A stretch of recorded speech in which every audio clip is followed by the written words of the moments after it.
नमस्कार, मैं हूँ बबीता। सुनाती हूँ एक छोटी सी कहानी रघुवीर की। रघुवीर एक सरकारी दफ्तर में काम करते थे। बड़ी मेहनत से, ईमानदारी से काम करते थे। दफ्तर में सभी कलीग्स उनकी बहुत रिस्पेक्ट किया करते थे।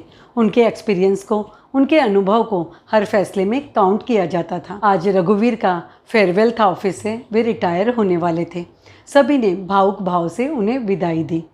रघुवीर रिटायर होने के बाद अपना अधिकतर समय बागवानी में, अपने दोस्तों के साथ, भजन कीर्तन में और अपने बेटे बहू के साथ बिताया करते थे।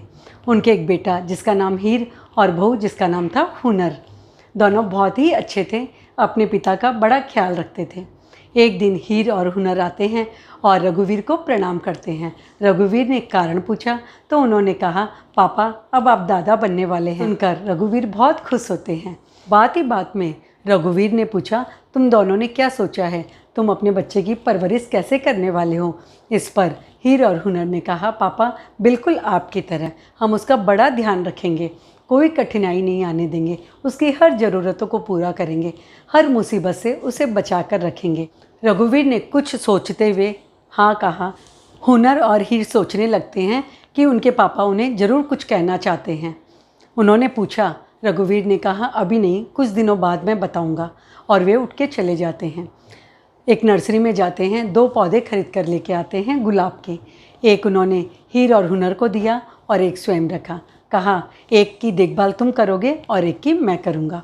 रघुवीर रोज़ उसमें सिर्फ आधी गिलास पानी डाला करते थे। हुनर और हीर उस पौधे में भरपूर पानी डालते थे, साथ में खाद भी देते थे और धूप छाँव से उसे बचाते रहते थे। समय बीतने लगा। एक दिन अचानक रात में तेज़ तूफान आता है और सुबह जब वे उठते हैं तो हीर और हुनर ने देखा कि उनका पौधा जड़ छोड़ के निकल कर गिरा हुआ है। और वे सोचने लगते हैं, पापा का पौधा तो ज़रूर ही गिर गया होगा, क्योंकि हमने तो इतना ध्यान रखा था, फिर भी हमारा पौधा गिर गया। पापा तो प्रतिदिन सिर्फ आधी गिलास पानी ही डालते थे और कुछ नहीं करते थे, उनका पौधा भी गिर गया होगा, उनके पौधे को भी ज़रूर नुकसान हुआ होगा।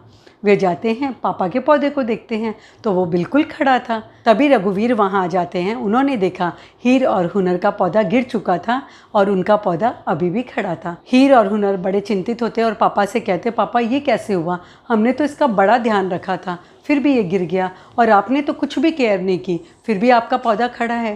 तब रघुवीर ने उन्हें समझाया, तुमने ज़रूरत से ज़्यादा अपने पौधे का ध्यान रखा, उसे फलने फूलने का मौका ही नहीं दिया। उसकी जड़ें जो कि ज़मीन में पानी की तलाश में जाने वाली थी, तुमने जाने नहीं दिया, क्योंकि तुमने उसकी ज़रूरत को पहले ही पूरा कर दिया और मैंने सिर्फ आधी गिलास पानी दिया, जो कि उसकी बेसिक ज़रूरत पूरी हो सके और आवश्यकता का पानी लेने के लिए उसकी जड़ें ज़मीन तक जाने लगी, ज़मीन से पानी लेने के लिए, और उन जड़ों ने ज़मीन को पकड़ लिया। इसीलिए मेरा पौधा खड़ा है और तुम्हारा गिर गया। मैं तुम्हें बताना चाहता हूँ, तुमने जब कहा था ना कि हम अपने बच्चे की परवरिश इस तरह करना चाहते हैं, कभी ऐसा नहीं करना, उन्हें संघर्ष करने देना। अगर हर ज़रूरत तुम ही पूरी करते रहोगे, हर मुसीबत से बचाते रहोगे, तो वो दुनिया का, परिस्थितियों का सामना करना कैसे सीखेगा? है ना? सोचो सोचो। नमस्कार।